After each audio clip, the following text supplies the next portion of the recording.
കടലാസ് ചെടി ഇതുപോലെ ഭംഗിയായി പൂക്കളുണ്ടാവണോ? അതെ, നമ്മുടെ ബോഗൻവില്ല ഇതുപോലെ കളർഫുള്ളായി പൂവുണ്ടാവാൻ വേണ്ടിയിട്ടുള്ള ഒരു ഉഗ്രം വിത്തിയാണ് ഇന്ന് കാണിക്കുന്നത്. ഞാനൊരു പീസ് കറ്റാർവാഴ എടുത്തിട്ടുണ്ട്. ഈ കറ്റാർവാഴ നമുക്ക് ഒരുപാട് കാര്യങ്ങൾക്ക് ഉപയോഗിക്കാം. ബ്യൂട്ടി സംരക്ഷണത്തിനാണെങ്കിലും അതുപോലെ നമ്മുടെ മുടികൾക്ക്, ഫേസിന് ഒക്കെ നല്ലതാണ് കറ്റാർവാഴ. ഈ കറ്റാർവാഴ നമ്മുടെ ചെടികൾക്ക് ഏത് രീതിയിൽ ഉപയോഗിക്കാം എന്നുള്ളതാണ് ഈ വീഡിയോയിൽ കാണിക്കുന്നത്.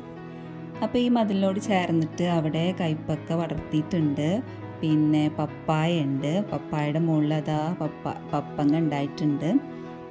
ഞങ്ങളിത് പഴുപ്പിച്ചിട്ട് എടുക്കാമെന്ന് വിചാരിച്ചിട്ട് അങ്ങനെ വെച്ചേക്കാണ് കേട്ടോ. അപ്പോൾ വേറെ പപ്പായ തൈ ഉണ്ട്. പപ്പായ തൈയുടെ താഴെ ആയിട്ട് പിന്നെ പൊന്നാങ്കണ്ണി ചീരയാണ് കേട്ടോ നട്ടുകൊടുത്തിട്ടുള്ളത്. അത് ഈ നട്ടിട്ടുള്ളത് ഡ്രമ്മ് കട്ട് ചെയ്തിട്ട് വെച്ചിട്ടുണ്ടല്ലോ, ഇതിൻ്റെ മറ്റേ മൂടിയുടെ ഭാഗമാണ് കേട്ടോ. അതിലാണ് ഈ സംഭവങ്ങളൊക്കെ നട്ടിട്ടുള്ളത്. ഇനി കറ്റാർവാഴ ഇതുപോലെ ഒരു മിക്സിയുടെ ജാറെടുക്കുക, കഷ്ണങ്ങളാക്കി എടുക്കുക, എന്നിട്ട് നന്നായിട്ട് പേസ്റ്റാക്കി അരച്ചെടുക്കണം. ഈ അരച്ചെടുത്ത കറ്റാർവാഴ ഇനി ചെയ്യാൻ പോകുന്നത് എന്താണെന്ന് വെച്ചാൽ, കുറച്ച് കഞ്ഞിവെള്ളം എടുത്തിട്ടുണ്ട്. ഇത് പുളിക്കാത്ത ഇന്നത്തെ കഞ്ഞിവെള്ളമാണ് കേട്ടോ. അപ്പോൾ അതൊരു പ്ലാസ്റ്റിക് ബോട്ടിൽ ഒഴിച്ചു കൊടുത്തു. ഇനി അതിലേക്ക് നമ്മുടെ അരച്ച കറ്റാർവാഴയുടെ ജെല്ല് ചേർത്ത് കൊടുക്കാം.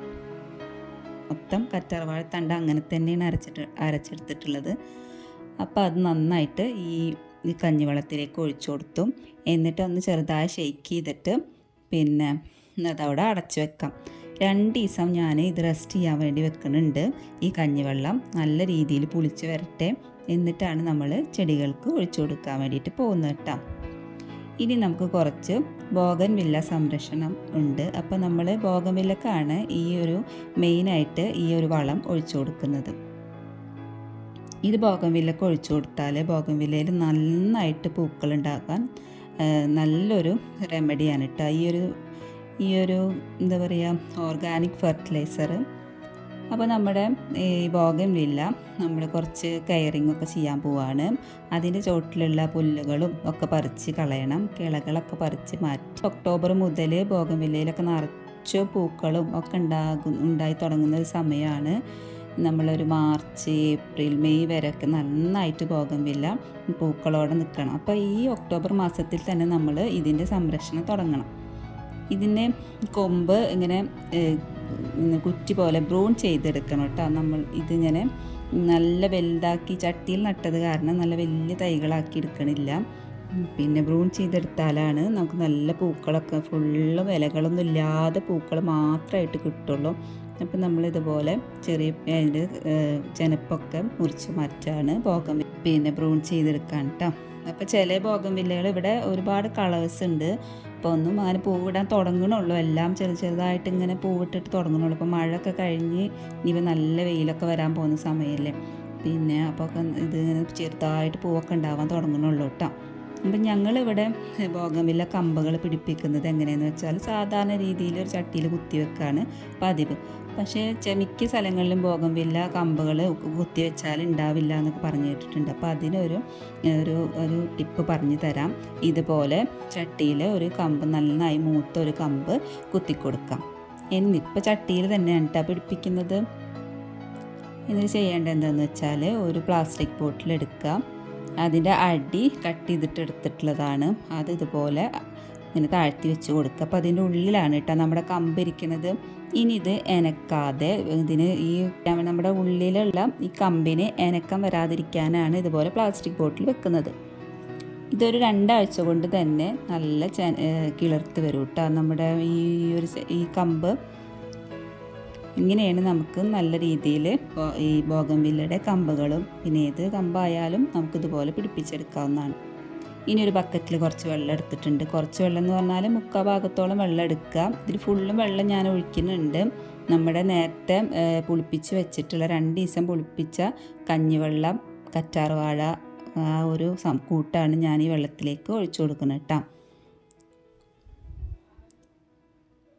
നന്നായിട്ട് ഇളക്കി കൊടുക്കണം. നന്നായിട്ട് ഇളക്കി കൊടുത്തിട്ട് പിന്നെ ഇതിൽ കുറച്ചും കൂടി വെള്ളം ചേർക്കുന്നുണ്ട്. ഈ ബക്കറ്റ് നിറയെ വെള്ളം ചേർത്തിട്ട് മിക്സ് ചെയ്തിട്ടാണ് ചെടികൾക്ക് ഒഴിച്ചു കൊടുക്കുന്നത്. അപ്പം നന്നായിട്ട് ഇളക്കി കൊടുക്കുക. അപ്പോൾ അതിലുള്ള കറ്റാർവാഴൊക്കെ ഇതിൽ ഈ കഞ്ഞിവെള്ളത്തിൽ നന്നായിട്ട് കുതിർന്നിട്ടുണ്ട്. കറ്റാർവാഴ ഇതിലുണ്ടെന്ന് തന്നെ അറിയണില്ല, ആ മാതിരി നമ്മൾ അരച്ച് ചേർത്തുകൊണ്ട് നന്നായിട്ട് അതിൽ മിക്സ് ആയിട്ടുണ്ട്. ഇനി നമ്മൾ ഇതിന് ബ്രൂണിങ് ചെയ്ത് വെച്ചിട്ടുള്ള ബോഗൺവില്ലയാണ് ഇതൊക്കെ. അപ്പോൾ അതിൽ ചിലതിൻ്റെ കടക്കൽ മാത്രം കേട്ടോ പുല്ലും ഒക്കെ ഉണ്ടായിരുന്നുള്ളൂ, ബാക്കിയുള്ളതിൻ്റെ കടക്കലൊക്കെ നമ്മുടെ കാക്കാപ്പൂവിൻ്റെ തൈകളാണ്. അപ്പോൾ കുറൊക്കെ നമ്മൾ പറിച്ചെടുത്തിട്ട് ചട്ടികളിലേക്ക് മാറ്റിയിട്ടുണ്ട്. ഇനി ബാക്കിയുള്ളത് അവിടെ നിൽക്കട്ടെ, നമുക്ക് ഇനി അതൊക്കെ ഒരു പൂവുണ്ടായി കാണുമ്പോൾ, ചട്ടിയിൽ പൂവുണ്ടായി കാണുമ്പോൾ ഭംഗിയല്ല. അപ്പോൾ നമ്മളത് അതിനവിടെ നിർത്തി ബാക്കി കളകളൊക്കെ പറിച്ച് മാറ്റിയിട്ടാം. എന്നിട്ട് എല്ലാ ചട്ടിയിലും ഒഴിച്ചു കൊടുക്കുകയാണ്. പിന്നെ ഇത് നല്ല പൊക്കമുള്ള മതിലാണ് നമ്മുടെ ഫ്രണ്ടിലുള്ളത്, വീടിൻ്റെ ഫ്രണ്ടിലായിട്ട് നല്ല പൊക്കമുള്ള മതിലാണ് കേട്ടോ. അപ്പോൾ അതിൻ്റെ മുകളിൽ വലിയ ചട്ടികളിലാക്കിയിട്ടാണ് ബോഗൺവില്ല വെച്ചിട്ടുള്ളത്.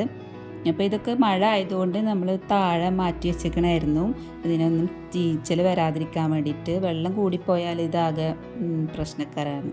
അപ്പം ഈ ബോഗൺവില്ല നമ്മൾ മാറ്റി വെച്ചിരിക്കണം. അപ്പോൾ മഴയൊക്കെ മാറിയപ്പോൾ വീണ്ടും മതിലിൻ്റെ പൊക്കത്തേക്ക് എടുത്ത് വെച്ചാണ്. അപ്പോൾ എനിക്ക് നനക്കാൻ ബുദ്ധിമുട്ടായതുകൊണ്ട് ഞാൻ മോനെ കൊണ്ടാണ് കേട്ടോ ഈ വളം ഒഴിച്ചു കൊടുക്കുന്നത്. അപ്പോൾ എല്ലാത്തിനും ഇത് ഓരോ കപ്പ് വെച്ചിട്ട് ഒഴിച്ചു കൊടുത്തു. എല്ലാ ആഴ്ചയും നമ്മൾ ഇതുപോലെ, ഇപ്പോൾ ഇനി തുടരെയുള്ള എല്ലാ ആഴ്ചകളിലും ഇതുപോലെ ഒഴിച്ചു കൊടുക്കണം. ഇനി വേറൊരു വളം കൂടി ഉണ്ട്, അത് ഞാൻ ഇപ്പം അടുത്ത് വേറൊരു വീഡിയോയിൽ ചെയ്തിട്ടുണ്ട്. പക്ഷെ ഒന്നും